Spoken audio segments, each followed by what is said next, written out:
Welcome to the Mobile Home Park Mastery Podcast, where you will learn how to identify, evaluate, negotiate, perform due diligence on, finance, turn around, and operate mobile home parks. And now, here is your host, the fifth largest mobile home park owner in the United States, Frank Rolfe. Don't you get sick and tired of every real estate book and article and show saying real estate's all about location, location, location? Yet here I am doing the same thing. This is Frank Rolfe, the Mobile Home Park Mastery podcast series. It's our final fifth in our five-part series on lessons learned from failed parks. We're going to be talking about just that, location. I'm going to call this market fails, but it's the same thing. It's location, location, location when it comes to mobile home parks. And the sad news is you cannot succeed if you have a bad location. So let's talk about what makes locations bad and then contrast it that which makes locations good. The first thing, if you ask many lenders what you hate about certain mobile home park locations, it's very simple for them to answer. That is that they hate rural areas. You hear that over and over again. If you talk to 10 banks, what do you hate the most about any mobile home park that you don't do the loan on? They always say, well, it was too rural. What does rural mean exactly? We could look it up on Wikipedia and we find out it means having low population in the surrounding area, typically tied to farmland or agriculture. But that's not always necessarily what the bank is saying. They just don't like areas that don't have that many people around. It can even be an area just outside of a city, which looks kind of not like farmland, but still they consider it too rural. So how do you resolve being rural or not? You go to bestplaces.net, you put in the zip code of the mobile home park, and up will pop the population. Underneath that, though, you'll see a thing that says metro : and you hope there's a word on that, because then you click on the metro and you get an even bigger amount of population. But sometimes there's markets that have very small populations to begin with, in the hundreds, maybe in the low thousands, and then there's no metro. So here's what I think most banks mean. They're very, very concerned about areas that have less than 50,000 perhaps in population in the metro, and then they're probably not going to do the loan when you get down below, with some banks, 25,000 and under. Now, some banks will go much lower. There's some states they should be going lower in, like Colorado, where you can do really well on tiny populations because the cost of housing is so high. But in most parts of America, most banks are going to start freaking out when your metro population is 25,000 or less. Now, we prefer 100,000 and up. That's our favorite population. But you're not truly rural typically if you're in a town of 50,000 or 40,000. But at some point, you do become too small. And when you become too small, lots of bad things happen. Your phone doesn't ring much for new customers. You don't have a very diverse employment market. But most importantly in deal killing is you just can't get a loan on it. So having a rural park is one of the first and most basic epic market fails. The next one is that the market itself is just not desirable. Here's your mobile home park. Looks okay on paper. You look on Google Street View, you look on Google Aerial View.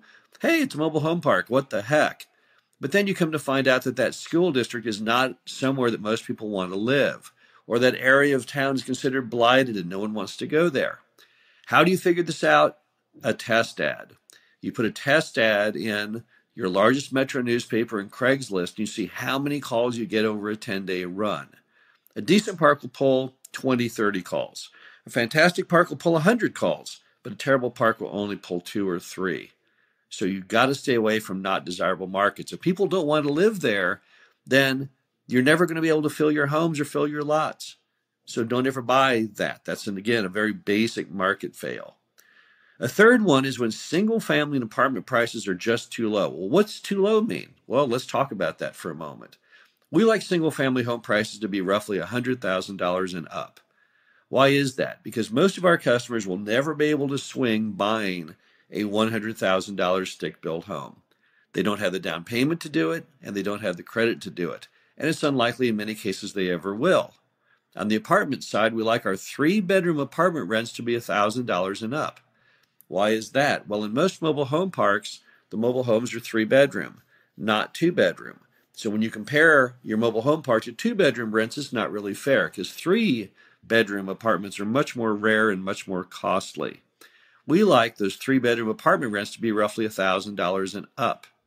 If your 3-bedroom apartment rents, however, were $400 a month, which I've seen in Louisiana, that will never work because you have to have demand for affordable housing via contrast with expensive housing. And if all housing is cheap, who needs a mobile home park? If you go to some areas of America where single-family home and apartment rents are so very cheap, like some areas of southern Illinois, the problem is the parks can't function because the mortgage on that $40,000 home is probably less than the lot rent in the mobile home park. And the few people you would have in the mobile home park like that are very hardscrabble misfits who are unable to get those inexpensive single-family homes or those inexpensive apartment units. So if you do not have expensive stick-built housing costs, homes and apartments, then your park is in an epic market fail situation. Fourth, the impact of the climate. Let's not forget, whether you believe in global warming or not, things seem to be changing in the weather and not for the good for certain park locations. First, let's look at flooding. Haven't we seen just amazing flooding over the last few years? It's just incredible from coast to coast. Every major river, stream, lake, everything has been going up in height. As a result, a lot of parks that never had flooding issues were virtually wiped out. Look at Hurricane Harvey. Look at the damage from Hurricane Harvey. You had 5 feet of rain down in the Houston area. It washed out things in Houston and Austin and many, many things that were downstream of that rainfall. No one could even model 5 feet of rain. 5 feet of rain just doesn't even exist in the real world. But yeah, there it was. And will it come again? Probably. We're currently being warned by nearly everybody, a government study that just came out a day ago, that we're going to have increasingly strong weather events. So when you're looking at a mobile home park location that has flooding attached to it, if it's very high water levels already, which is called the BFE plus base floodplain elevation, then you got to be worried. Bear in mind that mobile homes and water do not get along well together. They have a very acrimonious relationship. So you've got to make sure that your homes are well above, the floor of the home has to be well above that base floodplain elevation called the BFE. The BFE in your park, despite the fact you're in floodplain, is only a foot high. Well, then you've probably got 2 feet to spare, so you'll be okay. But if you're looking at a mobile home park where the BFE is already 5 feet off the ground potentially, that would destroy every home in the park. And with the way flooding's going, it could happen at any moment. Look at hurricanes in America. We're getting more of them. They're bigger. They're more damaging. We seem to have a killer one almost every year. If you're looking at a mobile home park that's coastal, right in the path of those hurricanes and their storm surge, be very, very concerned. We own some mobile home parks in hurricane areas, but they're far inland. If you're 30 miles inland, you'll be hit with a lot of wind effect, but traditionally not a lot of water effect. The good news is winds are typically insured. Water, in most cases, is typically not insured.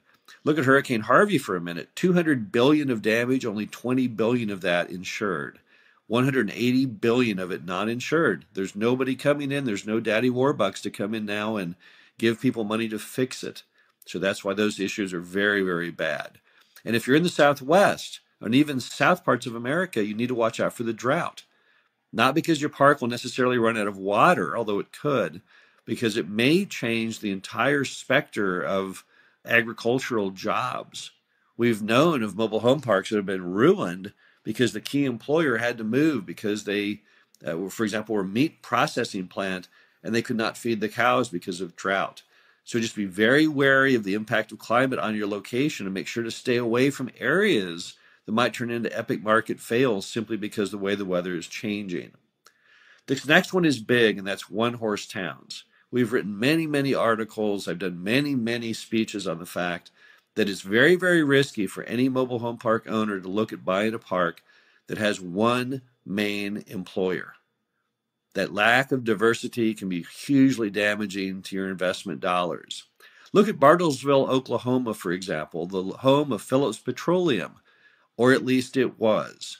It's an entire town with high-rise buildings, all predicated on the fact that Phillips was going to keep their employment strong and pay those bills. And then one day Phillips pulled out. I haven't been to Bartlesville since Phillips pulled out, but it's got to be a bloodbath there economically. Because when I was there, when Phillips was doing well, every single job in the town related to Phillips. And even the jobs at Dairy Queen really related to Phillips, because without Phillips there was no one there to buy those strawberry sundaes. So what does it mean? You've got to have a place with economic diversity. The three best forms of economic diversity and employment, in our opinion, are education, healthcare, and government jobs. Those are the three key ones. We don't like having one large private sector employer. Now, we're okay with one large education, healthcare, or government employer. If you're looking at a park in a college town with a big college, like Urbana, Illinois, where you have University of Illinois there, and it has 50,000 people in the college, and that's by far number one, that's okay because colleges don't ever shut down. They don't ever lay off. The same as if you had a giant regional hospital like the Mayo Clinic, or if you had a giant army base, which falls under government. Those situations are okay to invest in because that's really a pretty dependable source of jobs. But if you've got a town built around one private sector employer, let's say Snapper Mowers, I would never want to bank on that. What if Snapper moves their production to Mexico? What if Snapper falls on hard times because there's a new mower company and their mower is no longer the best? In many cases in those one-horse towns, you're really better off buying stock in that main employer. Just about the same level of risk. So we try and avoid that because we find that a lot of markets who become so concentrated on one employer can lead to epic market fails when something happens to that employer and they either pull out or they decline in their economic fortunes. Finally, on epic market fails, stay away from redlined states, redlined activities. And by that, I mean by redline, things that banks just won't lend on simply because of this stereotype in their mind that it's too risky. Two states immediately come to mind, Louisiana and Mississippi. There's a lot of lenders out there that don't do those two states. They don't do Louisiana because it's on Napoleonic law, which I don't even fully understand what that means, but it means enough that a lot of banks don't want to learn how to do it or how to write the documents, and they won't make loans there. Mississippi, the problem is that it's just considered the economy there to be very, very weak. So as a result, a lot of banks say, well, we don't get many loan applications in Mississippi anyway, so let's just not make any loans there. I will never forget when years ago, about a decade ago, I went to get a loan on a park in Oklahoma because that time Oklahoma was a red line state, but I didn't even know it. I was approved for the loan. I got in position to closing, and literally the day before closing, I get a call from the loan officer saying he has some bad news, that the bank president has just announced they will not make any more loans in Oklahoma and therefore will not close on my loan the next day. I had to jump on a plane and fly out to the bank. I met with the head of the bank and convinced him to go ahead and do my loan, that I'd never bring him another one, and he agreed if I put even more amounts down. Could have been a complete disaster. So again, there's some states, there's some cities out there that lenders have redlined, whether it's hidden or not, and you don't want to be having to battle areas that they don't like making loans in. Another one would be, for example, oil and gas areas, some of these shale regions. Particularly now that gas prices are going down, you'll find even more pushback from lenders on certain areas of oil and gas production. Stay away from those areas because if you can't get a loan, then A, you won't be able to renew your loan or get a loan to begin with, and B, no one will be able to buy from you later on. Now, the biggest example of market fail, market decline used to be Detroit, but Detroit has now seemingly hit bottom. I guess things couldn't get much worse. They're actually now starting to have positive job formation. And there's some stats on Detroit that are becoming okay. But the bottom line is don't get caught in these cycles of locations that are on the decline, because there's no worse market fail than a market that's so bad that it's redlined and no one will even make a loan there. Again, this is Frank Rolfe, the Mobile Home Park Mastery podcast series. Hope you enjoyed this 5-part series on lessons learned from failed parks, and we'll be back again soon. Thank you for listening to the Mobile Home Park Mastery podcast. Be sure to visit us at mhpmastery.com to subscribe to the show, read our show transcriptions, and access all of our great information on mobile home park investing.